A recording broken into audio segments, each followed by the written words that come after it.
Dear students, chemistry ನಿಮಗಾಗಿ YouTube ಚಾನಲ್ಗೆ ಸ್ವಾಗತ. ನಾವು ಇಂದಿನ ವಿಡಿಯೋದಲ್ಲಿ KCET ಹಾಗೂ ನೀಟ್ನಲ್ಲಿ ಬರಬಹುದಾದಂತಹ most probable questions from structure of atom ಅನ್ನು ಡಿಸ್ಕಷನ್ ಮಾಡ್ತಾ ಇದ್ದೀವಿ. ಇದು ಈ ಒಂದು ಸೀರೀಸ್ನಲ್ಲಿ ಸೆಕೆಂಡ್ ವಿಡಿಯೋ ಆಗಿತ್ತು. ಈ ವಿಡಿಯೋದಲ್ಲಿ spectral lines, Heisenberg's uncertainty principle ಹಾಗೂ de Broglie's matter wave equation, quantum numbers ಹಾಗೂ ಎಲೆಕ್ಟ್ರಾನಿಕ್ ಕಾನ್ಫಿಗರೇಷನನ್ನು ಬರೀಲಿಕ್ಕೆ ಬೇಕಾದಂಥ ಡಿಫ್ರೆಂಟ್ ರೂಲ್ಸ್ಗಳಿಗೆ ಸಂಬಂಧಪಟ್ಟಂತಹ ಮೋಸ್ಟ್ ಪ್ರಾಬಬಲ್ ಕ್ವಶನ್ಸ್ಗಳನ್ನು ಡಿಸ್ಕಷನ್ ಮಾಡೋರಿದ್ದೀವಿ. ಈಗ ಈ ಸೀರೀಸ್ನಲ್ಲಿ ಮೊದಲನೇ ಕ್ವಶನ್ ನೀಟ್ 2019 ಬಂದಿರುವಂತಹ question, which of the following transition in the spectrum of hydrogen atom falls in visible region. ನಾವೀಗಾಗಲೇ ಬೋರ್ಸ್ ಅಟಾಮಿಕ್ ಮಾಡೆಲನ್ನು ತಿಳ್ಕೊಂಡಿದ್ದೀವಿ. ಡಿಫ್ರೆಂಟ್ ಆರ್ಬಿಟ್ಸ್ಗಳು ನಮಗೆ ಗೊತ್ತಿದೆ ಹಾಗೂ ಎಲೆಕ್ಟ್ರಾನ್ಗಳು ಎಕ್ಸೈಟೇಷನ್ ಆಗಿ ಹೈಯರ್ ಎನರ್ಜಿಯಿಂದ ಲೋಯರ್ ಎನರ್ಜಿಗೆ ವಾಪಸ್ ಬರುವಂತಹ ಸಂದರ್ಭದಲ್ಲಿ ರಿಲೀಸ್ ಆಗುವಂತಹ ಎನರ್ಜಿಯೇ ಸ್ಪೆಕ್ಟ್ರಲ್ ಲೈನ್ಸ್ ಆಗಿ ಕಂಡುಬರುತ್ತೆ ಅನ್ನುವಂಥದ್ದು ಗೊತ್ತಿದೆ. ಈ ಒಂದು ಸ್ಪೆಕ್ಟ್ರಲ್ ಲೈನ್ಸ್ಗಳನ್ನು ನಾವು Lyman series, Balmer series, Paschen series, Brackett series and Pfund series ಅಂಥೇಳಿ ಕಲ್ತಿದ್ದೀವಿ. ಈಗ ಇಲ್ಲಿ ನಮಗೆ ಕೇಳಿರುವಂತಹ ಕ್ವಶನ್ನಲ್ಲಿ ಹೈಡ್ರೋಜನ್ ಆಟಮಿನ ಸ್ಪೆಕ್ಟ್ರಮಲ್ಲಿ ಯಾವುದು ವಿಸಿಬಲ್ ರೀಜನಲ್ಲಿ ಇದೆ ಅಂತ ಕೇಳಿದರೆ ಲೈಮನ್ ಸೀರೀಸ್ UV ರೀಜನ್ನಲ್ಲೂ, ಬಾಮರ್ ಸೀರೀಸ್ ವಿಸಿಬಲ್ ಲೈಟ್ ರೀಜನ್ನಲ್ಲೂ, ಉಳಿದ 3 ಸೀರೀಸ್ IR ರೀಜನ್ನಲ್ಲೂ ಇರೋದ್ರಿಂದಾಗಿ ದ ವಿಸಿಬಲ್ ರೀಜನಲ್ಲಿ ಇರುವಂತಹ ಸ್ಪೆಕ್ಟ್ರಮ್ ಅಂತ ಹೇಳಿದ್ರೆ ಬಾಮರ್ ಸೀರೀಸ್ ಆಗಿದೆ. Therefore the right answer for this question is option D, Balmer series. ಮುಂದಿನ question, calculate number of spectral lines when electron returns from n = 7 to n = 1. n = 7 ಆರ್ಬಿಟ್ನಿಂದ n = 1ಗೆ electron ವಾಪಸ್ ಬಂದಾಗ ಎಷ್ಟು spectral ಲೈನ್ಗಳು ಆಗುತ್ತೆ ಅನ್ನುವಂಥದ್ದನ್ನು calculate ಮಾಡಿ ಅಂತ ಕೇಳ್ತಾ ಇದ್ದಾರೆ. ಸೊ ಅದಕ್ಕೆ ಇರುವಂತಹ ಫಾರ್ಮುಲಾ ಅಂತ ಹೇಳಿದ್ರೆ total number of lines equals n2 - n1 into n2 - n1 + 1 divided by 2. ಈ ಒಂದು ಫಾರ್ಮುಲಾದಿಂದ ನಾವು ಕ್ಯಾಲ್ಕುಲೇಟ್ ಮಾಡ್ಬೋದು. Total number of lines equals, ಇಲ್ಲಿ n2 ಅಂತಂದರೆ 7, n1 ಅಂತಂದರೆ 1. ಹಾಗಾಗಿ n2 - n1 ಅಂದರೆ 7 - 1 ಇಂಟು n2 - n1 7 - 1 ಮತ್ತು ಫಾರ್ಮುಲಾದ್ದು +1 ಡಿವೈಡೆಡ್ ಬೈ 2. ಸೊ ನಾವು ಕ್ಯಾಲ್ಕುಲೇಟ್ ಮಾಡಿದ್ರೆ ಇಲ್ಲಿ 7 - 1 ಅಂದರೆ 6 ಇಂಟು 7 ಡಿವೈಡೆಡ್ ಬೈ 2 ಅಂತ ಆಗುತ್ತೆ. 42 ಡಿವೈಡೆಡ್ ಬೈ 2 ಅಂತ ಬರುತ್ತೆ, 21 lines. So if A electron comes back from n = 7 to n = 1, the number of lines formed is equal to 21. So ಇನ್ನು ಅದೇ ಥರದ ಒಂದು ಕ್ವಶನ್ನು, ಸ್ವಲ್ಪ ಕ್ವಶನನ್ನು ಸೂಕ್ಷ್ಮವಾಗಿ ಗಮನಿಸಿ ನಂತರ ಆನ್ಸರನ್ನು ಬರೀಬೇಕಾಗತ್ತೆ. Calculate number of spectral lines in Balmer series when electron returns from n = 7 to n = 1 in hydrogen atom. So ನಾವೀಗಾಗಲೇ ಹಿಂದಿನ ಪ್ರಾಬ್ಲಮ್ನಲ್ಲಿ ಕ್ಯಾಲ್ಕುಲೇಟ್ ಮಾಡಿದ್ವಿ. n = 7ಇಂದ n = 1ಗೆ ಬಂದಾಗ 21 ಸ್ಪೆಕ್ಟ್ರಲ್ ಲೈನ್ಗಳು ಉಂಟಾಯಿತು. ಆದರೆ ಈ ಒಂದು ಲೈನ್ಸ್ಗಳಲ್ಲಿ ಬಾಮರ್ ಸೀರೀಸಲ್ಲಿ ಬರುವಂತಹ ಲೈನ್ಸ್ ಎಷ್ಟು ಅಂಥೇಳಿ ಕ್ಯಾಲ್ಕುಲೇಟ್ ಮಾಡಲಿಕ್ಕೆ ಕೇಳಿದ್ದಾರೆ. ಇದಕ್ಕೆ ಫಾರ್ಮುಲಾ ಏನಪ್ಪ ಅಂತ ಹೇಳಿದ್ರೆ n2 - n1. n2 ಅಂತಂದರೆ ಹೈಯರ್ ಎನರ್ಜಿ ಲೆವೆಲ್ ಇರುವಂಥ ಆರ್ಬಿಟ್, n1 ಅಂತಂದರೆ ಲೋಯರ್ ಎನರ್ಜಿ ಇರುವಂತಹ ಆರ್ಬಿಟ್ಟು. ಹಾಗಾಗಿ 7ನಿಂದ ಮೈನಸ್ ಇಲ್ಲಿ n2 - n1ನಲ್ಲಿ ಬಾಮರ್ ಸೀರೀಸ್ ಕೇಳಿರೋದ್ರಿಂದಾಗಿ n1ನ ವ್ಯಾಲ್ಯೂ 2 ಆಗಿರುತ್ತೆ. n1ನ ವ್ಯಾಲ್ಯೂ 2 ಆಗಿರುತ್ತೆ. ಹಾಗಾಗಿ 7 - 2 ಅಂತ ಹೇಳಿದ್ರೆ 5. ನಂಬರ್ ಆಫ್ ಸ್ಪೆಕ್ಟ್ರಲ್ ಲೈನ್ಸ್ ಇಲ್ಲಿ ಕೂಡ ನೀವು ಕ್ರಾಸ್ ಚೆಕ್ ಮಾಡ್ಬೋದು, 1 2 3 4 5. So number of spectral lines formed in Balmer series when electron jumps from 7 to 1 is 5. ನಾವೀಗ ಹೈಸನ್ಬರ್ಗ್ಸ್ ಅನ್ಸರ್ಟನಿಟಿ ಪ್ರಿನ್ಸಿಪಲ್ಗೆ ಸಂಬಂಧಪಟ್ಟಂಥ ಕೆಲವು ಕ್ವಶನ್ಗಳನ್ನು ಡಿಸ್ಕಷನ್ ಮಾಡೋಣ. ನಾವು question number 4, the uncertainty in position of an electron with mass 9.1 × 10⁻28 grams moving with velocity of 300 m/s accurate up to 0.001% will be. Planck's ಕಾನ್ಸ್ಟೆಂಟಿನ ವ್ಯಾಲ್ಯೂವನ್ನು ಕೊಟ್ಟಿದ್ದಾರೆ ಹಾಗೂ 4 ಆನ್ಸರ್ಗಳನ್ನು ಕೊಟ್ಟಿದ್ದಾರೆ. ಇಲ್ಲಿ ವೆಲಾಸಿಟಿ ಆಫ್ ಎಲೆಕ್ಟ್ರಾನನ್ನು ಕೊಟ್ಟಿದ್ದು, ಅದರ ಒಂದು ವೆಲಾಸಿಟಿಯ ಆಕ್ಯುರೇಸಿಯ ಪರ್ಸೆಂಟೇಜ್ 0.001% ಅಂತ ಕೊಟ್ಟಿದ್ದಾರೆ. ಎಲೆಕ್ಟ್ರಾನಿನ ಮಾಸನ್ನು ಅಂದರೆ ಎಮ್ ವ್ಯಾಲ್ಯೂವನ್ನು ಕೊಟ್ಟಿದ್ದಾರೆ. The uncertainty in position that is delta X ಅನ್ನು ಕ್ಯಾಲ್ಕುಲೇಟ್ ಮಾಡಿ ಅಂತ ಕೇಳ್ತಾ ಇದ್ದಾರೆ. ಸೊ ಈ ಒಂದು ಕ್ವಶನ್ಗಳನ್ನು ಸಾಲ್ವ್ ಮಾಡಬೇಕಾದ್ರೆ ಇಲ್ಲಿ ಬಹಳ ಮುಖ್ಯವಾಗಿ ಗಮನ ಇಟ್ಕೊಬೇಕಾದಂಥ ಅಂಶ ಏನಪ್ಪ ಅಂತ ಹೇಳಿದ್ರೆ, ಮಾಸನ್ನು ಸಬ್ಸ್ಟಿಟ್ಯೂಟ್ ಮಾಡಬೇಕಾದ್ರೆ ಅದು ಗ್ರಾಮ್ನಲ್ಲಿ ಕೊಟ್ಟಿದ್ರೆ ಕಂಪಲ್ಸರಿ ಕೆ ಜಿಗೆ ಕನ್ವರ್ಟ್ ಮಾಡ್ಕೊಂಡು ಸಬ್ಸ್ಟಿಟ್ಯೂಷನ್ ಮಾಡಬೇಕು. ಈ ಒಂದು ಪ್ರಾಬ್ಲಮಲ್ಲಿ ನೋಡೋಣ. ಸೊ ಅನ್ಸರ್ಟನಿಟಿ ಪ್ರಿನ್ಸಿಪಲ್ ಏನು ಹೇಳುತ್ತೆ ಅಂತ ಹೇಳಿದ್ರೆ, uncertainty in position delta x into uncertainty in momentum delta p is equal to h divided by 4π. ಇಲ್ಲಿ ಹೆಚ್ ಅಂದರೆ ಪ್ಲಾಂಕ್ ಕಾನ್ಸ್ಟೆಂಟ್. ಸೊ ನಾವಿದನ್ನು ಬಿಡಿಸಿ ಬರ್ಕೊಂಡ್ರೆ delta x equals delta p ಅಂತ ಹೇಳಿದ್ರೆ momentum, it is the product of mass into velocity ಆಗಿರೋದ್ರಿಂದ this can be return as m into delta V equals h divided by 4π. ಇಲ್ಲಿ ನಾವೀಗ delta ಎಕ್ಸನ್ನು calculate ಮಾಡಬೇಕಾಗಿದೆ. Therefore delta x equals h divided by 4π into m into delta v ಅಂಥೇಳಿ ಬರ್ಕೋಬೋದು. So Planck's ಕಾನ್ಸ್ಟೆಂಟನ್ನು ಕೊಟ್ಟಿದ್ದಾರೆ, ಮಾಸನ್ನು ಗ್ರಾಮ್ನಲ್ಲಿ ಕೊಟ್ಟಿದ್ದಾರೆ, ಇದನ್ನು ಕೆ ಜಿಗೆ ಕನ್ವರ್ಟ್ ಮಾಡ್ಕೋಬೇಕು. ಡೆಲ್ಟಾ ವಿಯನ್ನು ಕ್ಯಾಲ್ಕುಲೇಟ್ ಮಾಡ್ಕೋಬೇಕಿದೆ. ಸೊ ವೆಲಾಸಿಟಿಯನ್ನು ಕೊಟ್ಟು ವಿನ ವ್ಯಾಲ್ಯೂ 300 m/s ಅಂಥೇಳಿ ಕೊಟ್ಟಿದ್ದಾರೆ. ಆದರೆ that is accurate only up to 0.001% ಅಂತ ಹೇಳಿರೋದ್ರಿಂದಾಗಿ ಡೆಲ್ಟಾ ವಿ ಈಕ್ವಲ್ಸ್ 300 ಇಂಟು 0.001% ಅಷ್ಟೇ ಆಗಿರುತ್ತೆ. Therefore delta V equals 0.003 ಆಗಿರುತ್ತೆ.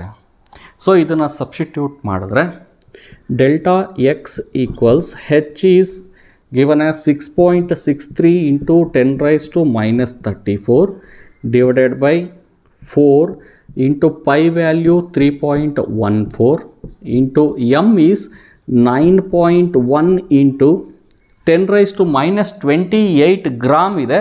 ಕೆ ಜಿಗೆ ಕನ್ವರ್ಟ್ ಮಾಡಿಕೊಂಡ್ರೆ 10 into -31 ಕೆ ಜಿಗೆ ಕನ್ವರ್ಟ್ ಮಾಡಿದ್ದೀವಿ. ಇಂಟು ಡೆಲ್ಟಾ ವಿನ value 0.003. This is the percentage of accuracy. So ಇದನ್ನು ನಾವು ಸಿಂಪ್ಲಿಫಿಕೇಷನ್ ಮಾಡಿದ್ರೆ we get delta x equals 1.93 into 10⁻² metre ಅಂಥೇಳಿ ಬರುತ್ತೆ. So the right answer for this question is option C 1.93 into 10⁻² meter. In a question number 5, uncertainty in position of a particle of 20 gram in space is 10⁻⁵ m. Hence uncertainty in velocity in meter per second is Planck's constant ಅನ್ನು ಕೊಟ್ಟಿದ್ದಾರೆ ಹಾಗೂ 4 ಆನ್ಸರ್ಗಳನ್ನು ಕೊಟ್ಟಿದ್ದಾರೆ. Once again, delta x into m into delta v equals h divided by 4π. ಇಲ್ಲಿ uncertainty in position of a particle with mass 20 gram ಅಂತ ಕೊಟ್ಟಿದ್ದಾರೆ. ಇದನ್ನು K ಜಿಗೆ convert ಮಾಡ್ಕೋಬೇಕು. ಇನ್ ಸ್ಪೇಸ್ ಇಸ್ 10⁻⁵ ಮೀಟರ್ ಅಂತ ಹೇಳಿ ಡೆಲ್ಟಾ ಎಕ್ಸ್ ವ್ಯಾಲ್ಯೂವನ್ನು ಕೊಟ್ಟಿದ್ದಾರೆ ಹಾಗೂ ಮಾಸನ್ನು ಗ್ರಾಮಲ್ಲಿ ಕೊಟ್ಟಿದ್ದಾರೆ. ಪೈ ವ್ಯಾಲ್ಯೂ ಗೊತ್ತಿದೆ, ಹೆಚ್ ವ್ಯಾಲ್ಯೂ ಗೊತ್ತಿದೆ, ಡೆಲ್ಟಾ ವಿಯನ್ನು ಕ್ಯಾಲ್ಕುಲೇಟ್ ಮಾಡಬೇಕು. ಅನ್ಸರ್ಟನಿಟಿ ಇನ್ ವೆಲಾಸಿಟಿಯನ್ನು ಕ್ಯಾಲ್ಕುಲೇಟ್ ಮಾಡಬೇಕಾಗಿದೆ. Therefore delta V equals h divided by 4π into delta x into m. So substitute ಮಾಡಿದ್ರೆ 6.6 into 10⁻⁻34 joule second divided by 4 into 3.14. Delta x is 10⁻⁻5 metre into m mass is 20 grams ಅಂತ ಹೇಳಿ ಕೊಟ್ಟಿರೋದ್ರಿಂದ ಇದನ್ನು K ಜಿಗೆ convert ಮಾಡಿದ್ರೆ 20 into -3 kg ಅಂಥೇಳಿ ಆಗುತ್ತೆ. So ಇದನ್ನು ನಾವು ಸಿಂಪ್ಲಿಫಿಕೇಷನ್ ಮಾಡಬೇಕು. ಸಿಂಪ್ಲಿಫಿಕೇಷನ್ ಮಾಡಿದ್ರೆ ಯು ಗೆಟ್ 0.02627 ಇಂಟು 10⁻⁻26 ಅಂತ ಹೇಳಿ ಬರುತ್ತೆ. ಸೊ ಇಲ್ಲಿ ಕೊಟ್ಟಿರೋಂತಹ ವ್ಯಾಲ್ಯೂಗಳಲ್ಲಿ 10⁻⁻26 ಯಾವುದೂ ಇಲ್ಲ. ಸೊ ಈಗ ನಾವು ಇದನ್ನು 2 ಪೊಸಿಷನ್ನು ಮುಂದಕ್ಕೆ ತೊಗೊಂಡೋದ್ರೆ ಯು ಗೆಟ್ 2.6 ಇಂಟು 10⁻⁻28 ಅಂತ ಹೇಳಿ ಬರಿಬೋದು. ಈ ಒಂದು ಆನ್ಸರನ್ನು ಆಪ್ಷನ್ ಎನಲ್ಲಿ ಕಾಣ್ಬೋದು. The right answer is option A. Now question number 6. The measurement of electron position is associated with uncertainty in momentum which is equal to 1 into 10⁻⁻18 gram centimeter per second. The uncertainty in electron velocity is mass of the electron ಅನ್ನು ಕೊಟ್ಟಿದ್ದಾರೆ, ಗ್ರಾಮ್ನಲ್ಲಿ. Neat 2018ನಲ್ಲಿ ಕೇಳಿದ್ದಾರೆ. ಈ ಕ್ವಶನನ್ನು solve ಮಾಡಬೇಕಾದ್ರೆ ಸ್ವಲ್ಪ ಸರಿಯಾಗಿ ಇದನ್ನು ಅರ್ಥ ಮಾಡ್ಕೋಬೇಕು. The measurement of electron position is associated with an uncertainty in momentum which is equal to ಅಂತಂದರೆ uncertainty of momentum is equal to 1 into 10⁻⁻18 ಅಂತ ಅರ್ಥ ಮಾಡ್ಕೋಬೇಕಾಗಿದೆ. ಈ ಸೆಂಟೆನ್ಸನ್ನು ಸರಿಯಾಗಿ ಅರ್ಥ ಮಾಡಿಕೊಂಡು ಡೆಲ್ಟಾ ಪಿನ ವ್ಯಾಲ್ಯೂವನ್ನು ಕೊಟ್ಟಿದ್ದಾರೆ. 1 into 10⁻⁻18 gram centimetre per second ಅಂತ ನಾವು ತಿಳ್ಕೋಬೇಕಿದೆ. ಹಾಗೂ ಮಾಸ್ ಆಫ್ ದ ಎಲೆಕ್ಟ್ರಾನನ್ನು ಗ್ರಾಮ್ನಲ್ಲಿ ಕೊಟ್ಟಿದ್ದಾರೆ. ಆದರೆ ನಾವಿಲ್ಲಿ ಆನ್ಸರನ್ನು ಗಮನಿಸಿದಾಗ ಆನ್ಸರ್ನಲ್ಲಿ ಇರುವಂಥ ಯೂನಿಟ್ಟು ಸೆಂಟಿಮೀಟರ್ ಪರ್ ಸೆಕೆಂಡ್. ಇದೇನಾದರೂ ಮೀಟರ್ ಪರ್ ಸೆಕೆಂಡ್ನಲ್ಲಿ ಇದ್ದಿದ್ದರೆ ಆಗ ನಾವು ಮಾಸಿನ ಯೂನಿಟನ್ನು ಕೂಡ ಕೆ ಜಿಗೆ ಕನ್ವರ್ಟ್ ಮಾಡ್ಕೊಂಡು ಸಾಲ್ವ್ ಮಾಡಬೇಕಾಗಿತ್ತು. So delta P equals delta into P ಅಂತ ಹೇಳಿದ್ರೆ mass into velocity. So mass constant ಆಗಿದೆ, ಮಾಸ್ ಇಂಟು ಡೆಲ್ಟಾ ವಿ. ನಾವೀಗ ಡೆಲ್ಟಾ ವಿನ ವ್ಯಾಲ್ಯೂವನ್ನು ಕ್ಯಾಲ್ಕುಲೇಟ್ ಮಾಡಬೇಕಾಗಿದೆ. ಡೆಲ್ಟಾ ಪಿನ ವ್ಯಾಲ್ಯೂವನ್ನು ಕೊಟ್ಟಿದ್ದಾರೆ.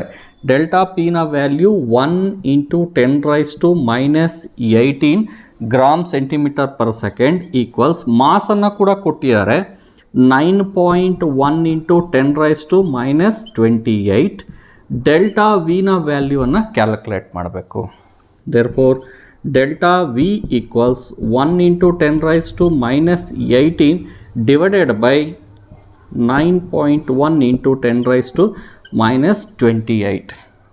ಇದನ್ನು ನಾವು ಸಿಂಪ್ಲಿಫಿಕೇಷನ್ ಮಾಡಿದ್ರೆ we get 1 into 10⁻9 centimetre per second ಅಂತ ಹೇಳಿ ಬರುತ್ತೆ.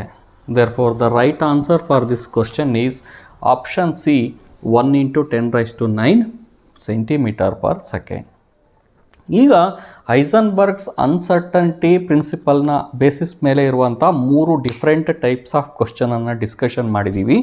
ಈಗ ಅದೇ ರೀತಿಯಲ್ಲಿ ಎಕ್ಸಾಮಿನೇಷನಲ್ಲಿ ಕೇಳಿರುವಂತಹ 2 ಕ್ವಶನ್ ನಂಬರ್ 7 ಮತ್ತು ಕ್ವಶನ್ ನಂಬರ್ 8 ಇದೆ. ಇದನ್ನು ನೀವೇ ಸಾಲ್ವ್ ಮಾಡಲಿಕ್ಕೆ ಪ್ರಯತ್ನ ಮಾಡಿ ಹಾಗೂ ನಿಮ್ಮ ಆನ್ಸರನ್ನು ಕಾಮೆಂಟ್ನಲ್ಲಿ ಬರೀರಿ. ನಾನಿಲ್ಲಿ ನಿಮಗೆ ಹಿಂಟ್ ಕೊಡ್ತೀನಿ. The mass of the electron is 9.11 into 10⁻⁻31 kg. Mass of the electron ಕೊಟ್ಟಿದ್ದಾರೆ, ಪ್ಲಾಂಕ್ಸ್ ಕಾನ್ಸ್ಟೆಂಟ್ ವ್ಯಾಲ್ಯೂ ಕೊಟ್ಟಿದ್ದಾರೆ, the uncertainty involved within the distance of 0.1 angstrom ಅಂದರೆ ಡೆಲ್ಟಾ ಎಕ್ಸ್ ವ್ಯಾಲ್ಯೂ ಕೊಟ್ಟಿದ್ದಾರೆ. ನಾವೀಗ ಇಲ್ಲಿ ಡೆಲ್ಟಾ ವಿನ ವ್ಯಾಲ್ಯೂವನ್ನು ಕ್ಯಾಲ್ಕುಲೇಟ್ ಮಾಡಬೇಕಾಗಿದೆ. ಸೊ ಡೈರೆಕ್ಟಾಗಿ ಫಾರ್ಮುಲಾದಲ್ಲಿ ಸಬ್ಸ್ಟಿಟ್ಯೂಟ್ ಮಾಡಿ ಡೆಲ್ಟಾ ವಿ ವ್ಯಾಲ್ಯೂವನ್ನು ಕ್ಯಾಲ್ಕುಲೇಟ್ ಮಾಡಿ ನೋಡಬೇಕು.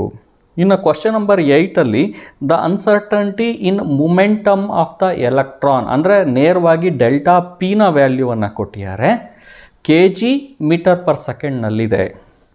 The uncertainty in its position ಅಂದರೆ ಡೆಲ್ಟಾ ಎಕ್ಸ್ ವ್ಯಾಲ್ಯೂವನ್ನು ಕ್ಯಾಲ್ಕುಲೇಟ್ ಮಾಡಲಿಕ್ಕೆ ಕೇಳಿದ್ದಾರೆ. ಈಗ ನಾವು questions based on de Broglie's matter wave ಈಕ್ವೇಷನನ್ನು ಡಿಸ್ಕಷನ್ ಮಾಡೋಣ. ಇಲ್ಲಿ ಎರಡು ಇಂಪಾರ್ಟೆಂಟ್ ಆದಂಥ ಈಕ್ವೇಷನ್ ಬರುತ್ತೆ.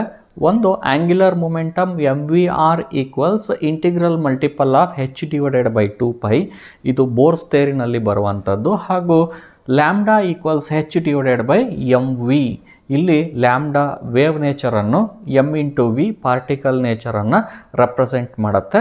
ಇದರ ಬೇಸಿಸ್ ಮೇಲೆ ಇರುವಂತಹ ಕೆಲವಾರು ಕ್ವಶನ್ಗಳು. Question number 9, dual nature of particle theory was given by. So matter ಕೂಡ ಎರಡು ರೀತಿಯ ನೇಚರನ್ನು ಪ್ರದರ್ಶಿಸುತ್ತೆ. When the velocity is approaching the velocity of light, ಆಗ ವೇವ್ ನೇಚರನ್ನು, ಹಾಗೂ ವೆಲಾಸಿಟಿ ಕಡಿಮೆ ಇದ್ದಾಗ ಪಾರ್ಟಿಕಲ್ ನೇಚರನ್ನು ಪ್ರದರ್ಶಿಸುತ್ತೆ ಅನ್ನುವಂತಹ ಒಂದು ವೇವ್ ಮ್ಯಾಟರ್ ಥಿಯರಿಯನ್ನು ಪ್ರಪೋಸ್ ಮಾಡಿದಂತಹ ಒಂದು ಥಿಯರಿ ಅಂತ ಹೇಳಿದ್ರೆ ಡಿ ಬ್ರಾಗ್ಲೀಸ್ ಈಕ್ವೇಷನ್. ಹಾಗಾಗಿ ಡ್ಯೂಯಲ್ ನೇಚರ್ ಆಫ್ ಪಾರ್ಟಿಕಲ್ ಅಥವಾ matter was given by de Broglie's equation, which is famously known as lambda equals h/mv. ಇನ್ನು question number 10, 0.66 kg ball is moving with the speed of 100 meter per second. The associated wavelength is, planks constant value ಕೊಟ್ಟಿದ್ದಾರೆ ಹಾಗೂ 4 ಆನ್ಸರ್ಗಳನ್ನು ಕೊಟ್ಟಿದ್ದಾರೆ. ಇಲ್ಲಿ mass of the ಬಾಲನ್ನು ಕೊಟ್ಟಿದ್ದಾರೆ, ಎಮ್ನ value, ಹಾಗೂ moving with the speed of 10 metre per second, that is velocity V ಅನ್ನು ಕೊಟ್ಟಿದ್ದಾರೆ. ಸೊ ಅವ್ರು ಕೇಳ್ತಾ ಇದ್ದಾರೆ associated wavelength with this ball should be calculated. So lambda equals h/m/v ಅಂತ ಹೇಳಿ ಬರ್ಕೊಳ್ತೀವಿ. ಇಲ್ಲಿ ವೇವ್ ಲೆಂತನ್ನು ಕ್ಯಾಲ್ಕುಲೇಟ್ ಮಾಡೋಕ್ಕೆ ಕೇಳಿದ್ದಾರೆ. ಪ್ಲಾಂಕ್ಸ್ನ constant 6.6 × 10⁻⁻34 joule second divided by ಮಾಸನ್ನು ಕೆ ಜಿಯಲ್ಲೇ ಕೊಟ್ಟಿದ್ದಾರೆ, ಗ್ರಾಮ್ನಲ್ಲಿ ಕೊಟ್ಟಿದ್ರೆ ಕೆ ಜಿಗೆ ಕನ್ವರ್ಟ್ ಮಾಡ್ಕೋಬೇಕು. 0.66 into velocity is given as 100 metre per second. ಇದನ್ನು ಸಿಂಪ್ಲಿಫಿಕೇಷನ್ ಮಾಡಿದ್ರೆ 100 ಮಲ್ಟಿಪ್ಲೈ ಮಾಡಿದ್ರೆ 66 ಅಂತ ಬರುತ್ತೆ. ಇಲ್ಲಿ 6.6 ಇದೆ, ಹಾಗಾಗಿ 1/10 ಅಂತ ಬರುತ್ತೆ. ಇಲ್ಲಿ 10⁻⁻34 ಇರೋದ್ರಿಂದ ಇದು ಮೇಲಕ್ಕೆ ಹೋದರೆ 10⁻⁻35 ಅಂತ ಆಗುತ್ತೆ. That means 1 × 10⁻⁻35 metre. The right option for this question is option C. ಇನ್ನು ಇದೇ ರೀತಿಯಾದಂತಹ ಇನ್ನೊಂದು question number 11, the de Broglie's wavelength of a tennis ball of mass 60 grams moving with the velocity of 10 metre per second. ವೆಲಾಸಿಟಿಯನ್ನು metre per ಸೆಕೆಂಡ್ನಲ್ಲಿ ಕೊಟ್ಟಿದ್ದಾರೆ, ಆದರೆ ಮಾಸನ್ನು ಗ್ರಾಮ್ನಲ್ಲಿ ಕೊಟ್ಟಿದ್ದಾರೆ. ಹಾಗಾಗಿ ಮಾಸ್ ಎಮ್ಮನ್ನು ಗ್ರಾಮ್ನಿಂದ ಕೆ ಜಿಗೆ ಕನ್ವರ್ಟ್ ಮಾಡಿ 60 × 10⁻³ kg ಅಂತ ಹೇಳಿ ಬರ್ಕೊಂಡು ಸಬ್ಸ್ಟಿಟ್ಯೂಷನ್ ಮಾಡಿದ್ರೆ ಆಗ ರೈಟ್ ಆನ್ಸರ್ ಬರುತ್ತೆ. ಸೊ ಕ್ವಶನ್ ನಂಬರ್ 11ಗೆ ನೀವೇ ಕ್ಯಾಲ್ಕುಲೇಟ್ ಮಾಡಿ ನಿಮ್ಮ ಆನ್ಸರನ್ನು ಪೋಸ್ಟ್ ಮಾಡಿ. ನಾವು question number 12, in hydrogen atom D Broglie wave length of an electron in second bore orbit is given. Bohr's radius A0 ಅಥವಾ R1 ಈಕ್ವಲ್ಸ್ 52.9 ಪಿಕೋಮೀಟರ್ ಅಂಥೇಳಿ ಕೇಳಿದ್ದಾರೆ. 4 ಆನ್ಸರ್ಗಳನ್ನು ಕೊಟ್ಟಿದ್ದಾರೆ. ಈ ಒಂದು ಕ್ವಶನನ್ನು ಹೀಗೆ ಸಾಲ್ವ್ ಮಾಡ್ಬೋದು. Bohr's orbit in hydrogen atom, ಅದರ ರೇಡಿಯಸನ್ನು RN equals A0 n square divided by z ಅಂತ ಹೇಳಿ ಬರಿತೀವಿ. This is equal to 0.529 into n square divided by z ಆಗಿರುತ್ತೆ. ಸೊ ಸೆಕೆಂಡ್ ಆರ್ಬಿಟ್ ಅಂತ ಹೇಳಿದ್ರೆ ಎನ್ ವ್ಯಾಲ್ಯೂಗೆ 2 ಹಾಕಬೇಕಾಗತ್ತೆ. ಸೊ 0.529 ಇಂಟು ಎನ್ ಅಂತ ಹೇಳಿದ್ರೆ 2 square, atomic number of hydrogen 1 ಆಗಿರೋದ್ರಿಂದ 1 ಅಂತ ಹೇಳಿ ಬರ್ಕೋಬೇಕಾಗತ್ತೆ. ಇದನ್ನು ಸಿಂಪ್ಲಿಫಿಕೇಷನ್ ಮಾಡಿದ್ರೆ 529 ಇಂಟು 2 ಸ್ಕ್ವೇರ್ ಅಂತ ಹೇಳಿದ್ರೆ 4. Answer will be in angstrom. Angstrom means 10 into 10⁻⁻10 metre. ಇಲ್ಲಿ ನಮಗೆ ಕೊಟ್ಟಿರುವಂತಹ ವ್ಯಾಲ್ಯೂ ಪಿಕೋಮೀಟರ್ನಲ್ಲಿ ಇರೋದ್ರಿಂದ ಸೊ ಇವೆರಡನ್ನು ಮಲ್ಟಿಪ್ಲಿಕೇಶನ್ ಮಾಡಿದ್ರೆ ಹಾಗೂ ಪಿಕೋಮೀಟರ್ಗೆ ಕನ್ವರ್ಟ್ ಮಾಡಿದ್ರೆ ವಿ ವಿಲ್ ಗೆಟ್ 211.6 ಪಿಕೋಮೀಟರ್ ಅಥವಾ 10⁻⁻12 ಅಂಥೇಳಿ ಬರುತ್ತೆ. ಸೊ ಈಗ ನಾವು ರೇಡಿಯಸ್ ಆಫ್ ಸೆಕೆಂಡ್ ಆರ್ಬಿಟನ್ನು ಕ್ಯಾಲ್ಕುಲೇಟ್ ಮಾಡ್ಕೊಂಡಿದ್ದೀವಿ. ಇನ್ನು 2 ಈಕ್ವೇಷನ್ಗಳು ಅಂತ ಹೇಳಿದ್ರೆ ಬೋರ್ಸ್ನ ಪಾಸ್ಟುಲೇಟಲ್ಲಿ ಹೀಗೆ ಬರುತ್ತೆ. Only those orbitals are allowed in any atom whose angular momentum is integral multiple of h divided by 2π.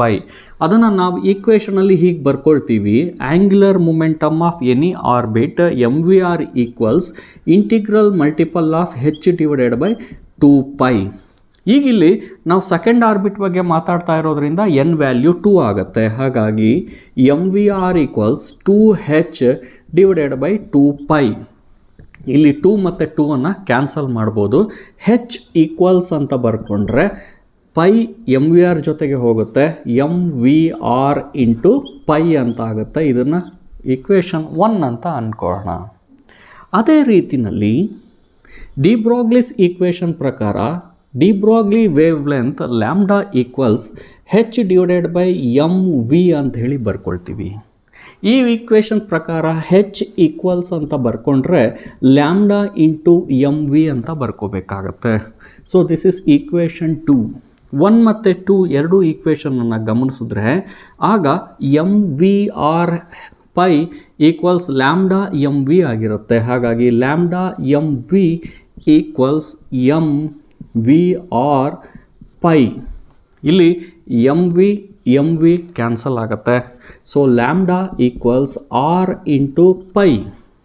So ಆರ್ನ ವ್ಯಾಲ್ಯೂ ನಾವು ಕ್ಯಾಲ್ಕುಲೇಟ್ ಮಾಡಿ ಇಟ್ಕೊಂಡಿದ್ದೀವಿ. ಸೆಕೆಂಡ್ ಆರ್ಬಿಟಿನ radius 211.6 into pi. So multiply ಮಾಡಿದ್ರೆ ದಟ್ ಮಚ್ ಆಫ್ ಪಿಕೋಮೀಟರ್ ಅಂಥೇಳಿ ಬರುತ್ತೆ. So de Broglie's wavelength is 211.6 pi picometer. The right answer for this question is option B. ನಾವೀಗ quantum numbers ಹಾಗೂ related ಕ್ವಶನ್ಗಳನ್ನು discussion ಮಾಡೋಣ. Question number 13. The orientation of an atomic orbital is governed by. 4 ಆಪ್ಷನ್ಗಳನ್ನು ಕೊಟ್ಟಿದ್ದಾರೆ. Principal quantum number, azimuthal quantum number, magnetic quantum number ಹಾಗೂ spin quantum number. So ಈ 4 quantum ನಂಬರ್ಗಳ significance ಏನು ಅಂಥೇಳಿ ನಾವು ಡಿಸ್ಕಷನ್ ಮಾಡಿದ್ದೀವಿ. ಪ್ರಿನ್ಸಿಪಲ್ ಕ್ವಾಂಟಮ್ ನಂಬರ್ ಏನನ್ನು ಹೇಳುತ್ತೆ ಅಂತ ಹೇಳಿದ್ರೆ the distance of the electron from the nucleus. Azimuthal quantum number ಏನು ಹೇಳುತ್ತೆ? it gives information about the shape of the space around the nucleus where the probability of finding an electron is maximum. Simple ಆಗಿ ಹೇಳಬೇಕಂತ ಹೇಳಿದ್ರೆ shape of the orbital ಅನ್ನು ಹೇಳುತ್ತೆ. Magnetic quantum number ಈ ಒಂದು ಆರ್ಬಿಟಲ್ಗಳು x axis, y axis ಅಥವಾ z ಆಕ್ಸಿಸಲ್ಲಿ orientation ಆಗಿದೆಯಾ ಅನ್ನುವಂಥದ್ದನ್ನು ಅಥವಾ in between the axis orientation ಆಗಿದೆಯಾ ಅನ್ನುವಂಥದ್ದನ್ನು ಸ್ಪೆಸಿಫೈ ಮಾಡುತ್ತೆ. Therefore orientation of atomic ಆರ್ಬಿಟಲ್ಗಳನ್ನು ಸ್ಪೆಸಿಫೈ ಮಾಡುವಂತಹದ್ದು ಮ್ಯಾಗ್ನೆಟಿಕ್ ಕ್ವಾಂಟಮ್ ನಂಬರ್. ಈ ಒಂದು ಆರ್ಬಿಟಲ್ಗಳಲ್ಲಿ ಇರುವಂತಹ ಎಲೆಕ್ಟ್ರಾನಿನ ಸ್ಪಿನ್ನನ್ನು ಸಿಗ್ನಿಫೈ ಮಾಡುವಂಥದ್ದು ಸ್ಪಿನ್ ಕ್ವಾಂಟಮ್ ನಂಬರ್ ಆಗಿದೆ. ಹಾಗಾಗಿ ಕೊಟ್ಟಿರುವಂತಹ ಕ್ವಶನಲ್ಲಿ the orientation of atomic orbital is governed by magnetic quantum number. ನಾವು question number 14. 2 electrons occupying same orbital is distinguished by. 4 ಆಪ್ಷನ್ಗಳನ್ನು ಕೊಟ್ಟಿದ್ದಾರೆ. ನಾವು ಪೌಲಿಸ್ ಎಕ್ಸ್ಕ್ಲೂಷನ್ ಪ್ರಿನ್ಸಿಪಲಲ್ಲಿ ಓದ್ತೀವಿ. No two electron in an orbital can have same set of quantum number. ಅನೇಕ ಸಂದರ್ಭಗಳಲ್ಲಿ ಒಂದೇ ಆರ್ಬಿಟಲಲ್ಲಿರುವಂತಹ ಎರಡು ಎಲೆಕ್ಟ್ರಾನ್ಗಳು ಸೇಮ್ ಪ್ರಿನ್ಸಿಪಲ್ ಅಜಿಮುಥಾಲ್ ಹಾಗೂ ಮ್ಯಾಗ್ನೆಟಿಕ್ ಕ್ವಾಂಟಮ್ ನಂಬರನ್ನು ಹೊಂದಿರಬಹುದು. ಇಂಥ ಸಂದರ್ಭದಲ್ಲಿ at least spin quantum number different ಆಗಿರಬೇಕಾಗತ್ತೆ. ಹಾಗಾಗಿ ಒಂದೇ ಆರ್ಬಿಟಲಲ್ಲಿ ಇರುವಂತಹ ಎರಡು ಎಲೆಕ್ಟ್ರಾನ್ಗಳನ್ನು ಡಿಸ್ಟಿಂಗ್ವಿಷ್ ಮಾಡುವಂತಹ ಕ್ವಾಂಟಮ್ ನಂಬರ್ ಅಂತ ಹೇಳಿದ್ರೆ ಸ್ಪಿನ್ ಕ್ವಾಂಟಮ್ ನಂಬರ್ ಆಗಿದೆ. Option D is the right answer. Now question number 15, maximum number of electrons in a subshell of an atom is determined by NEET 2009 ಅಲ್ಲಿ ಕೇಳಿರುವಂಥ ಕ್ವಶನ್ನು. 4 ಆಪ್ಷನ್ಗಳನ್ನು ಕೊಟ್ಟಿದ್ದಾರೆ. ಯಾವುದೇ ಒಂದು ಆಟಮಿನ ಶೆಲ್ನಲ್ಲಿ ಇರಬಹುದಾದಂತಹ ಸಬ್ಶೆಲ್ಲನ್ನು 2l+1 ಅನ್ನುವಂಥ ಫಾರ್ಮುಲಾದಿಂದಲೂ number of electrons in any subshell is calculated by the formula 2 × 2l+1 multiply ಮಾಡಿದ್ರೆ 4l+2 ಅಂತ ಹೇಳಿ ಆಗುತ್ತೆ. Therefore the number of electrons in a subshell of an atom is given by 4l+2. ಇನ್ನು question number 16, the orbital angular momentum of p orbital is. 4 ಆಪ್ಷನ್ಗಳನ್ನು ಕೊಟ್ಟಿದ್ದಾರೆ. ಹಿಂದೆ ನಾವು Bohr's atomic ಮಾಡೆಲನ್ನು ಡಿಸ್ಕಷನ್ ಮಾಡಬೇಕಾದ್ರೆ only those orbits are allowed whose angular momentum is integral multiple of h/2π ಅಂತ ಹೇಳಿ ಓದಿದ್ವಿ. Quantum ಮೆಕ್ಯಾನಿಕ್ಸ್ನ ಪ್ರಕಾರ the orbital angular momentum is given by square root of L into L+1 into h/2π. ಇಲ್ಲಿ P ಆರ್ಬಿಟಲ್ಗೆ ಕಂಡುಹಿಡಿಯಕ್ಕೆ ಕೇಳಿರೋದ್ರಿಂದ P ಅಂತ ಹೇಳಿದ್ರೆ ಎಲ್ನ value 1 ಆಗಿರುತ್ತೆ. Substitute ಮಾಡಿದ್ರೆ square root of 1 × 1+1 into h/2π. So this will be √2 into h/2π ಆಗಿದೆ. So ಕೊಟ್ಟಿರುವಂತಹ ಆನ್ಸರ್ಗಳಲ್ಲಿ ಈ ಒಂದು option ಇಲ್ಲದೆ ಇರೋದ್ರಿಂದ ಇದನ್ನು ಸ್ವಲ್ಪ ರೀಅರೇಂಜ್ಮೆಂಟ್ ಮಾಡ್ಕೋಬೇಕು. √2h/2 ಅನ್ನು √2 × √2 ಅಂತ ಹೇಳಿ ಬರಿಬೋದು. ಪೈಯನ್ನು ಹಾಗೆ ಬರ್ಕೊಂಡಿದ್ದೀನಿ. √2 ಕ್ಯಾನ್ಸಲ್ ಆಗುತ್ತೆ. Therefore the answer will B h/√2π. So the right answer for this question is h/√2π. Now question number 17, ನೋಡ್ಸ್ಗಳನ್ನು ಕ್ಯಾಲ್ಕುಲೇಟ್ ಮಾಡುವಂತಹ ಕ್ವಶನ್ಗಳು. ನೋಡ್ ಅಂತ ಹೇಳಿದ್ರೆ ಯಾವುದೇ ಒಂದು ಆಟಮ್ನಲ್ಲಿ the probability of finding an electron 0 ಆಗಿದ್ದರೆ ಅಂತಹ ರೀಜನ್ಗೆ ನಾವು ನೋಡ್ ಅಂತ ಹೇಳಿ ಕರಿತೀವಿ. ನೋಡ್ಗಳಲ್ಲಿ ನಾವು 2 ರೀತಿಯ ನೋಡ್ಗಳನ್ನು ಕಾಣ್ತೀವಿ. ಒಂದು ಆಂಗ್ಯುಲಾರ್ ನೋಡ್ ಅಥವಾ ಪ್ಲೇನಾರ್ ನೋಡ್, ಹಾಗೂ ಸ್ಪೆರಿಕಲ್ ನೋಡ್ ಹಾಗೂ ರೇಡಿಯಲ್ ನೋಡ್.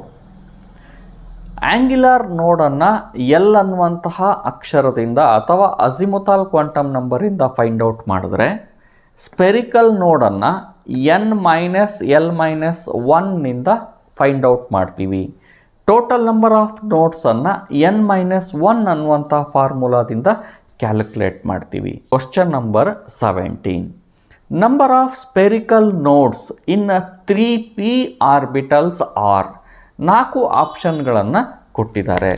ನಾವು ನಂಬರ್ ಆಫ್ ಸ್ಪೆರಿಕಲ್ ನೋಡ್ಗಳನ್ನು ಕ್ಯಾಲ್ಕುಲೇಟ್ ಮಾಡೋದಕ್ಕೆ ಫಾರ್ಮುಲಾ n-l-1. ಈಗ ಕೊಟ್ಟಿರುವಂತಹ ಆರ್ಬಿಟಲ್ನ ಸಹಾಯದಿಂದ n ಮತ್ತು p ವ್ಯಾಲ್ಯೂವನ್ನು ಕ್ಯಾಲ್ಕುಲೇಟ್ ಮಾಡಬೇಕು. ಇಲ್ಲಿ 3 ಅನ್ನುವಂಥದ್ದು n ವ್ಯಾಲ್ಯೂವನ್ನು ಸೂಚಿಸಿದ್ರೆ, p ಅನ್ನುವಂಥದ್ದು ಸಬ್ಶೆಲ್ಲನ್ನು ಹಾಗೂ l ವ್ಯಾಲ್ಯೂ 1 ಅನ್ನು ಸೂಚಿಸುತ್ತೆ. ಹಾಗಾಗಿ ಇದನ್ನು ಸಬ್ಸ್ಟಿಟ್ಯೂಟ್ ಮಾಡಿದ್ರೆ 3 - 1 - 1. ಸೊ ಸಿಂಪ್ಲಿಫಿಕೇಶನ್ ಮಾಡಿದ್ರೆ ವಿ ಗೆಟ್ 3. 3p ಆರ್ಬಿಟಲ್ನಲ್ಲಿ the number of spherical nodes is 3. Question number 18, orbital having 3 angular nodes and 3 total nodes is. So 4 ಆಪ್ಷನ್ಗಳನ್ನು ಕೊಟ್ಟಿದ್ದಾರೆ. ಆ್ಯಂಗ್ಯುಲರ್ ನೋಡ್ಸನ್ನು ಕ್ಯಾಲ್ಕುಲೇಟ್ ಮಾಡೋದಕ್ಕೆ number of angular nodes is equal to azimuthal quantum number ಅಂಥೇಳಿ ಬರ್ತಾ ಇದೆ. ಹಾಗಾಗಿ ಎಲ್ನ value number of angular nodes 3 ಅಂತ ಕೊಟ್ಟಿರೋದ್ರಿಂದ ಎಲ್ ಈಕ್ವಲ್ಸ್ 3 ಆಗುತ್ತೆ. 3 ಟೋಟಲ್ ನೋಡ್ಸ್ ಕ್ಯಾಲ್ಕುಲೇಟ್ ಮಾಡಲಿಕ್ಕೆ ಫಾರ್ಮುಲಾ n-1. ಇದು 3 ಟೋಟಲ್ ನೋಡ್ಸ್ ಇದೆ ಅಂತ ಹೇಳೋದ್ರಿಂದ n-1 ಈಕ್ವಲ್ಸ್ 3 ಅಂತ ಆಗುತ್ತೆ. Therefore n equals 3 plus 1 n equals 4. n value 4 ಅಂತ ಆಯಿತು. ಎಲ್ಲ ವ್ಯಾಲ್ಯೂ 3 ಅಂತ ಕೊಟ್ಟಿದ್ದಾರೆ. ಎಲ್ಲ ವ್ಯಾಲ್ಯೂ 3 ಅಂತ ಹೇಳಿದ್ರೆ ಅದು ಎಫ್ ಸಬ್ಶೆಲ್ ಆಗಿರಬೇಕು. ಸೊ ಇವೆರಡನ್ನೂ ನಾವು ಸೇರಿಸಿದ್ರೆ n ವ್ಯಾಲ್ಯೂ 4 ಹಾಗೂ ಎಫ್ ಸಬ್ಶೆಲ್ ಆಗಿರೋದ್ರಿಂದ ಎರಡೂ ಸೇರಿ 4f ಅಂತ ಹೇಳಿ ಆಗುತ್ತೆ. The right answer for this question is 4f has 3 angular nodes and 3 total nodes. ಇನ್ನೊಂದು question number 19. Which of the following pairs of orbitals will have electron density along the axis? 4 ಆಪ್ಷನ್ಗಳನ್ನು ಕೊಟ್ಟಿದ್ದಾರೆ. ನಾವೀಗಾಗಲೇ D ಆರ್ಬಿಟಲ್ಗಳ ಶೇಪ್ಗಳನ್ನು discussion ಮಾಡಿದ್ದೀವಿ. ಇವುಗಳಲ್ಲಿ DXY, DYZ ಹಾಗೂ DZX ಆರ್ಬಿಟಲ್ಗಳು between the axis ಇರುತ್ತೆ. So along the Axis ಇರುವಂತಹ 2 ಆರ್ಬಿಟಲ್ಗಳು ಏನಪ್ಪ ಅಂತಂದರೆ, ಒಂದು DZ2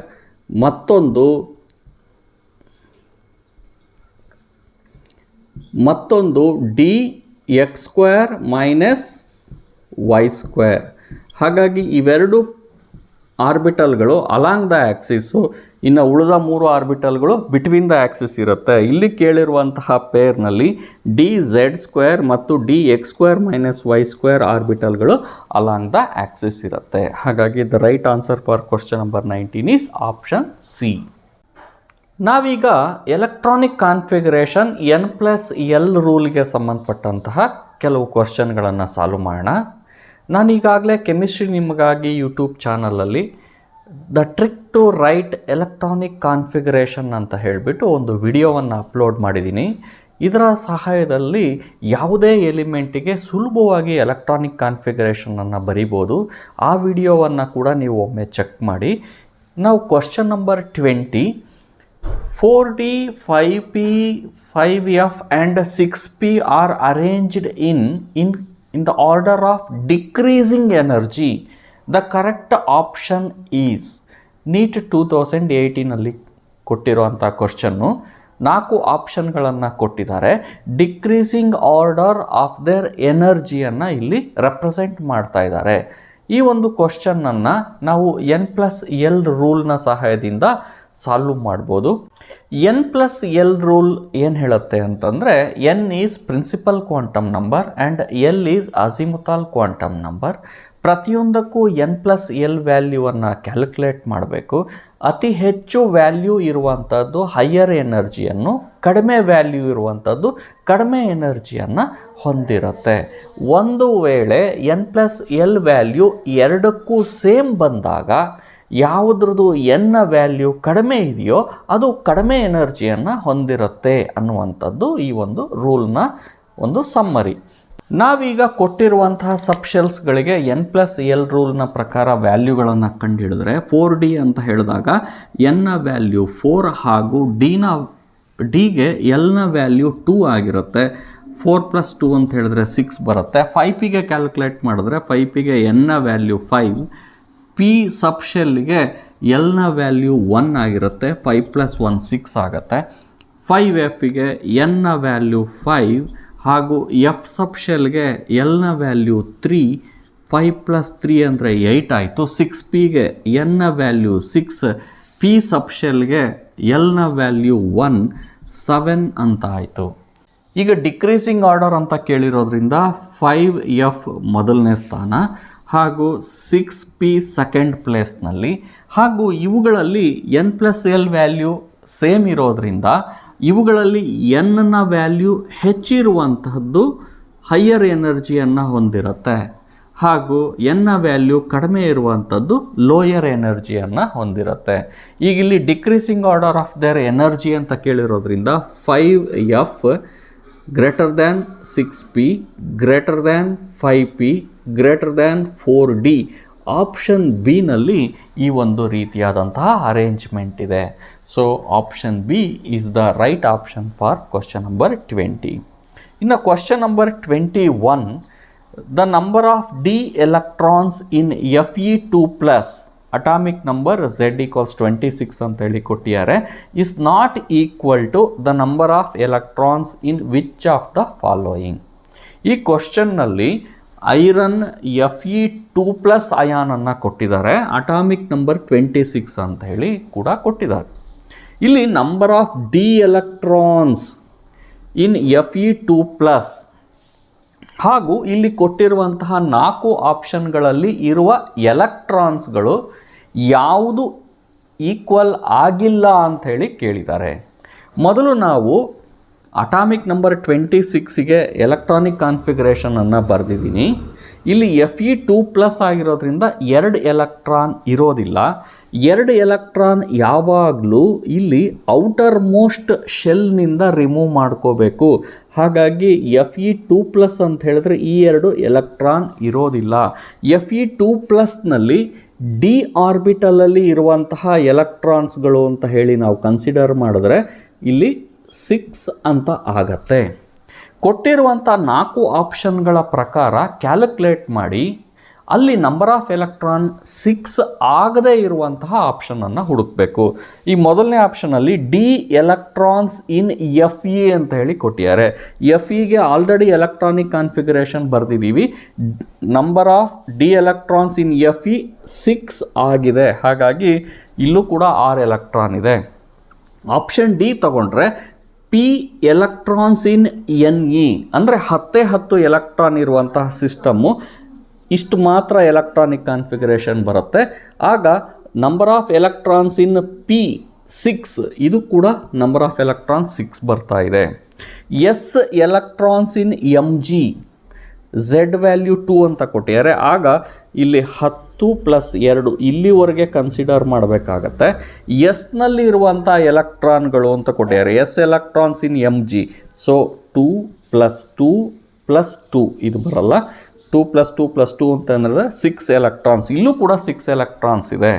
ಇನ್ನು ಪಿ ಎಲೆಕ್ಟ್ರಾನ್ಸ್ ಇನ್ Cl, ಸೊ Cl ಅಂತ ಹೇಳಿದ್ರೆ ಇದು 10 ಆಯಿತು, 12 ಆಯಿತು. ಇಲ್ಲಿ 5 ಎಲೆಕ್ಟ್ರಾನ್ಗಳಿರಬೇಕಾಗತ್ತೆ. ಇದು ಕ್ಲೋರಿನ್ನ ಎಲೆಕ್ಟ್ರಾನಿಕ್ ಕಾನ್ಫಿಗರೇಷನ್ ಆಗುತ್ತೆ. ಇಲ್ಲಿ ಪಿ ಎಲೆಕ್ಟ್ರಾನ್ಸ್ ಇನ್ Cl, ಪಿನಲ್ಲಿ ಇರುವಂಥ ಎಲೆಕ್ಟ್ರಾನ್ಗಳು ಇಲ್ಲಿ 6 ಇದೆ ಹಾಗೂ ಇಲ್ಲಿ 5 11 ಆಗುತ್ತೆ. ಸೊ ಕ್ಲೋರಿನ್ನಲ್ಲಿರುವಂತಹ ಪಿ ಎಲೆಕ್ಟ್ರಾನ್ಗಳನ್ನು ನಾವು ಕನ್ಸಿಡರ್ ಮಾಡಿದ್ರೆ ಅದು 6 ಇಲ್ಲದೇ ಇರುವಂಥ ಒಂದು ಆಪ್ಷನ್. ಹಾಗಾಗಿ the right answer for this question is option D. ಇನ್ನು question number 22, the outer electronic configuration of GD NEET 2013ನಲ್ಲಿ ಕೇಳಿರುವಂಥ ಕ್ವಶನ್ನು 4 ಆಪ್ಷನನ್ನು ಕೊಟ್ಟಿದ್ದಾರೆ. ನಾವು ಎಲೆಕ್ಟ್ರಾನಿಕ್ ಕಾನ್ಫಿಗರೇಷನನ್ನು ಬರಿಬೇಕಾದ್ರೆ ಅನೇಕ ಪ್ರಿನ್ಸಿಪಲ್ಗಳನ್ನು, ರೂಲ್ಗಳನ್ನು ಉಪಯೋಗಿಸಿ ಬರಿತೀವಿ. ಆದರೆ ಕೆಲವು ಎಲಿಮೆಂಟ್ಗಳ ಎಲೆಕ್ಟ್ರಾನಿಕ್ ಕಾನ್ಫಿಗರೇಷನ್ಗಳು ಈ ರೂಲ್ಗಳನ್ನು ವೈಲೇಟ್ ಮಾಡುತ್ತೆ. ಅಂತಹ ಎಕ್ಸೆಪ್ಷನ್ ಇರುವಂತಹ ಎಲಿಮೆಂಟ್ಗಳ ಹೆಸರುಗಳನ್ನು ಹಾಗೂ ಎಲೆಕ್ಟ್ರಾನಿಕ್ ಕಾನ್ಫಿಗರೇಷನ್ನ ನೆನ್ಪಿಟ್ಕೊಂಡಿರಬೇಕಾಗತ್ತೆ. ಅನೇಕ ಬಾರಿ ಎಕ್ಸಾಮಿನೇಷನಲ್ಲಿ ಕೇಳಿದ್ದಾರೆ. ಎಸ್ಪೆಷಲಿ GDಯ ಎಲೆಕ್ಟ್ರಾನಿಕ್ ಕಾನ್ಫಿಗರೇಷನ್ನ ಅನೇಕ ಬಾರಿ ಕೇಳಿದ್ದಾರೆ. ಅದರಿಂದ ಇವುಗಳ ಎಕ್ಸೆಪ್ಷನಲ್ ಎಲೆಕ್ಟ್ರಾನಿಕ್ ಕಾನ್ಫಿಗರೇಷನ್ಗಳನ್ನು ನೆನ್ಪಿಟ್ಕೊಂಡಿರಿ. ಇನ್ನು GDಗೆ ಬಂದರೆ GDಯ electronic configuration, outer electronic configuration is 4f7, 5d1 ಹಾಗೂ 6s2 ಆಗಿರುತ್ತೆ. Now question number 23, what is the maximum number of orbitals that can be identified with the following quantum numbers? n = 3, l = 1, ml = 0. 4 ಆಪ್ಷನ್ಗಳನ್ನು ಕೊಟ್ಟಿದ್ದಾರೆ. ಈ ರೀತಿಯಾದಂಥ ಕ್ವಶನ್ಗಳನ್ನು solve ಮಾಡಬೇಕಾದ್ರೆ ನಾವು ಸೂಕ್ಷ್ಮವಾಗಿ ನೋಡಬೇಕು. ನಂಬರ್ ಆಫ್ ಆರ್ಬಿಟಲ್ಸ್ ಅಂಥೇಳಿ ಕೊಟ್ಟಿದ್ದಾರೆ. ಕೊಟ್ಟಿರೋ ಡಾಟಾದ ಪ್ರಕಾರ n = 3 ಅಂತ ಹೇಳಿದ್ರೆ ಪ್ರಿನ್ಸಿಪಲ್ ಕ್ವಾಂಟಮ್ ನಂಬರ್ 3 ಆಯಿತು. ಅಜಿಮುಥಾಲ್ ಕ್ವಾಂಟಮ್ ನಂಬರ್ 1 ಅಂತ ಕೊಟ್ಟಿದ್ದಾರೆ. ಎಲ್ನ ವ್ಯಾಲ್ಯೂ 1 ಇರುವಂತಹ ಸಬ್ಶೆಲ್ ಅಂತಂದರೆ ಪಿ ಅಂತ ಆಯಿತು. ಸೊ 3p ನಮಗೇನು ಬಂತು, ಇದು ಸಬ್ಶೆಲ್ ಆಗಿದೆ. 3p ಸಬ್ಶೆಲ್ ಆಗಿದೆ. ಇಲ್ಲಿ what is the maximum number of orbitals that can be identified with the following quantum number. ಆರ್ಬಿಟಲನ್ನು ಕೇಳಿದ್ದಾರೆ. ಸೊ ಈ ಆರ್ಬಿಟಲ್ನಲ್ಲಿ 3 ರೀತಿಯಾದಂತಹ ಆರ್ಬಿಟಲ್ಗಳಿರ್ಬೋದು. 3px, 3py ಹಾಗೂ 3pz. ಸೊ ಇವುಗಳ ಓರಿಯೆಂಟೇಷನ್ ಅಥವಾ ಮ್ಯಾಗ್ನೆಟಿಕ್ ಕ್ವಾಂಟಮ್ ನಂಬರ್ +1, 0, -1 ಆಗಿರುವಂಥ ಸಾಧ್ಯತೆ ಇದೆ. ಕೇವಲ ಇವೆರಡೇ ಕ್ವಾಂಟಮ್ ನಂಬರನ್ನು ಕೊಟ್ಟಿದ್ದಿದ್ರೆ ಅದು ಸಬ್ಶೆಲ್ಗೆ ರಿಸ್ಟ್ರಿಕ್ಟ್ ಆಗ್ತಾ ಇತ್ತು. ಇಲ್ಲಿ magnetic quantum number ml = 0. So ಹೀಗಾಗಿ the number of orbital with n = 3 ಹಾಗೂ l = 1 ಹಾಗೂ m = 0 ಇರುವಂತಹ ನಂಬರ್ ಆಫ್ ಆರ್ಬಿಟಲ್ಸ್ ಅಂತ ಹೇಳಿದ್ರೆ ಕೇವಲ ಒಂದೇ ಒಂದು ಆರ್ಬಿಟಲ್ ಆಗಿದೆ. ಇನ್ನೆರಡು ಆರ್ಬಿಟಲ್ಗಳಲ್ಲಿ n ಮತ್ತು l ವ್ಯಾಲ್ಯೂ ಸೇಮ್ ಇದ್ದರೂ ಕೂಡ mನ ವ್ಯಾಲ್ಯೂ ಡಿಫ್ರೆಂಟ್ ಇದೆ. ಹಾಗಾಗಿ the right answer for this question is option A 1. ಇನ್ನು ನೀಟ್ 2012 ಕೇಳಿರುವಂಥ question, maximum number of electrons in a subshell with l = 3 and n = 4. ಸಬ್ಶೆಲ್ಲನ್ನು ಕೇಳಿದ್ದಾರೆ, ನೇರವಾಗಿ ಕೇಳಿದ್ದಾರೆ, 4 ಆಪ್ಷನ್ಗಳನ್ನು ಕೊಟ್ಟಿದ್ದಾರೆ.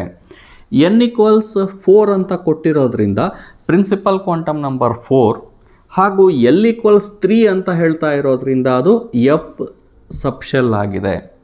ಹಾಗಿದ್ಮೇಲೆ 4f ಸಬ್ಶೆಲ್ಲಲ್ಲಿ ಮ್ಯಾಕ್ಸಿಮಮ್ ಎಷ್ಟು ಎಲೆಕ್ಟ್ರಾನ್ಗಳನ್ನ ಅಲಾಟ್ ಮಾಡ್ಬೋದು ಅಂತಂದರೆ ನಾವಿಲ್ಲಿ ಎಫ್ ಸಬ್ಶೆಲ್ಲನ್ನು ಕನ್ಸಿಡರ್ ಮಾಡಿದ್ರೆ ಮ್ಯಾಕ್ಸಿಮಮ್ ಅಂದರೆ 14 ಎಲೆಕ್ಟ್ರಾನ್ಗಳನ್ನು ಅಲಾಟ್ಮೆಂಟ್ ಮಾಡ್ಬೋದು. The right answer for this question is 14. Now question number 25. How many electrons can fill in the orbital for which n = 3 and l = 1? Neat 2016 ಕೇಳಿರೋಂಥ question 4 ಆಪ್ಷನನ್ನು ಕೊಟ್ಟಿದ್ದಾರೆ. ಕ್ರಿಕೆಟ್ನಲ್ಲಿ ಗೂಗ್ಲಿ ಅಂತ ಹೇಳಿ ಕರೀತಾರೆ. ಆ ರೀತಿ ಒಂದು ಮಿಸ್ಟ್ರಿ ಡೆಲಿವರಿ ಏನಿರುತ್ತೋ ಕ್ರಿಕೆಟ್ನಲ್ಲಿ ಆ ರೀತಿ ಕೇಳಿರುವಂತಹ ಒಂದು ಕ್ವಶನ್ ಆಗಿದೆ ಇದು. ಇಲ್ಲಿ how many electrons can fill in the orbital ಅಂತ ಹೇಳಿ ಕೇಳಿರೋದ್ರಿಂದ ಇಲ್ಲಿ ನಿಮಗೆ ಕೊಟ್ಟಿರುವಂತಹ ಡಾಟಾ ಏನಿದೆ ಇದು ನಿಮ್ಮನ್ನು ದಾರಿ ತಪ್ಸೋಕ್ಕಷ್ಟೇ. ನಾವೀಗ ಏನು ಮಾಡ್ತೀವಿ, ಯೂಶ್ವಲ್ ಆಗಿ n = 3 ಅಂತ ಹೇಳಿದ್ರೆ ಪ್ರಿನ್ಸಿಪಲ್ ಕ್ವಾಂಟಮ್ ನಂಬರ್ 3 ಅಂತ ಹೇಳಿ ಕೊಟ್ಟಿದ್ದಾರೆ. l ಅಂತ ಹೇಳಿದ್ರೆ l = 1 ಅಂತ ಹೇಳಿದ್ರೆ p ಅಂತ ಆಗುತ್ತೆ. ಹಾಗಾಗಿ 3p ಸಬ್ಶೆಲ್ಲನ್ನು ಬರ್ಕೊಂಡು ಪಿನಲ್ಲಿ ಮ್ಯಾಕ್ಸಿಮಮ್ 6 ಎಲೆಕ್ಟ್ರಾನ್ಗಳನ್ನು ಅಲಾಟ್ ಮಾಡ್ಬೋದು ಅಂಥೇಳಿ ಸಾಮಾನ್ಯವಾಗಿ 6 ಎಲೆಕ್ಟ್ರಾನ್ ಅಂಥೇಳಿ ಬರೆಯೋ ಸಾಧ್ಯತೆ ಇರುತ್ತೆ. ಆದರೆ ಇಲ್ಲಿ how many electrons can fill in the orbital ಅಂತ ಹೇಳಿ ಕೇಳಿರೋದ್ರಿಂದ ನೀವು ಯಾವುದೇ ಸಬ್ಶೆಲ್ಲನ್ನು ಕೊಡಲಿ, number of electrons that can be filled in any orbital is maximum ಅಂತ ಹೇಳಿದ್ರೆ 2 ಆಗಿರುತ್ತೆ. 3px, 3py, 3pzನಲ್ಲಿ ಈ 6 ಎಲೆಕ್ಟ್ರಾನ್ಗಳನ್ನು ಫಿಲಪ್ ಮಾಡಿದ್ರೆ ಯಾವುದೇ ಒಂದು ಆರ್ಬಿಟಲಲ್ಲಿ ಮ್ಯಾಕ್ಸಿಮಮ್ ಅಂತ ಹೇಳಿದ್ರೆ 2 ಎಲೆಕ್ಟ್ರಾನ್ಗಳು. ದೇರ್ಫೋರ್ ಈ ಒಂದು ಗೂಗ್ಲಿ ಇರುವಂತಹ ಕ್ವಶನ್ಗೆ ಆನ್ಸರ್ ಏನಪ್ಪ ಅಂತ ಹೇಳಿದ್ರೆ ಆನ್ಸರ್ ಎ 2 ಎಲೆಕ್ಟ್ರಾನ್ಸ್. ಈ ಒಂದು ವಿಡಿಯೋದ ಕೊನೆಯ ಕ್ವಶನ್ಗಳು. Question number 26. Which of the following is not possible? 2009 ಕೇಳಿರುವಂಥ ಕ್ವಶನ್ನು ಹಾಗೂ 2007 ಕೇಳಿರುವಂಥ ಕ್ವಶನ್ನು. ಈಗ ಇಲ್ಲಿ 4 ಸೆಟ್ ಆಫ್ ಕ್ವಾಂಟಮ್ ನಂಬರ್ಸ್ಗಳನ್ನು ಕೊಟ್ಟಿದ್ದಾರೆ. ಇದರಲ್ಲಿ ಯಾವುದು ಪಾಸಿಬಿಲಿಟಿ ಇಲ್ಲ ಅಂಥೇಳಿ ಕೇಳಿದ್ದಾರೆ. ನಾವೀಗಾಗಲೇ ಕಲ್ತಿದ್ದೀವಿ ಎನ್ನ ವ್ಯಾಲ್ಯೂನ ಆಧಾರದ ಮೇಲೆ ಎಲ್ ವ್ಯಾಲ್ಯೂ, ಎಲ್ನ ಬೇಸಿಸ್ ಮೇಲೆ ಎಮ್ ವ್ಯಾಲ್ಯೂ ಹಾಗೂ ಎಸ್ ವ್ಯಾಲ್ಯೂಗಳನ್ನು ಬರಿತೀವಿ. ಈಗ ಈ ಆಪ್ಷನ್ಗಳನ್ನು ಗಮನಿಸೋಣ. ಆಪ್ಷನ್ ಎ n = 5 ಆದಾಗ ಎಲ್ನ ವ್ಯಾಲ್ಯೂ 0, 1, 2, 3, 4 ಆಗಿರ್ಬೋದು. ಹಾಗಾಗಿ ಎಲ್ ವ್ಯಾಲ್ಯೂ 3 ಕೊಟ್ಟಿದ್ದಾರೆ, ಸರಿ ಇದೆ.